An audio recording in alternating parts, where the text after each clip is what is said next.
Imagine this. You walk into the DMV, you take a number, you sit down, and then nothing.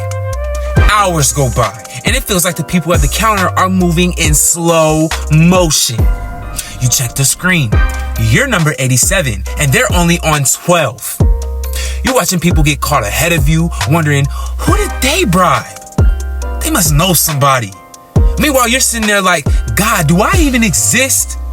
And just when you think you're about to lose it, someone comes out and says, actually, we're closing for lunch. Come back in an hour. Bruh. Now that may or may not just have happened to me.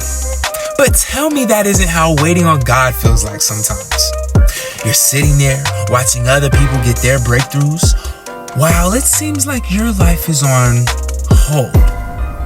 You see people getting married, getting promotions, promises being fulfilled as they move into the next season of their life, but you're like, God, did I miss my number? Did you forget about me? Like you're ready for the next thing, but God just isn't moving. It feels like you're stuck in the world's longest waiting room. No updates, no estimated time of arrival, just waiting.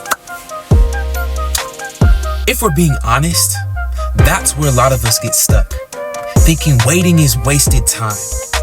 But what if waiting isn't about delay? What if it's actually part of the process? What if God's pause is his preparation for a bigger purpose? Psalms 27:14 says, wait on the Lord, be of good courage, and he shall strengthen your heart. Wait, I say, on the Lord.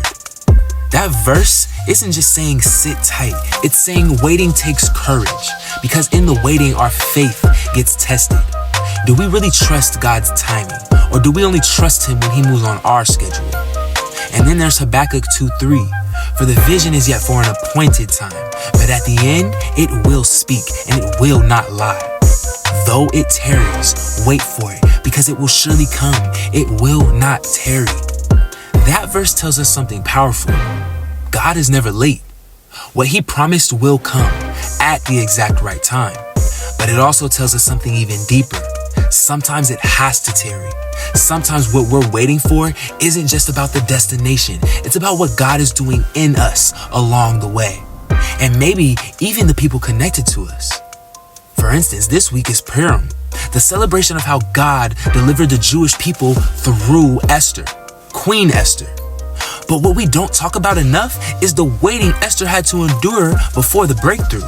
For example, when she was taken into the king's palace, she spent a full year going through preparation before she was even presented to the king. And even after becoming queen, she still had to wait for the right moment to speak up for her people. She could have rushed in and tried to fix things on her own timing.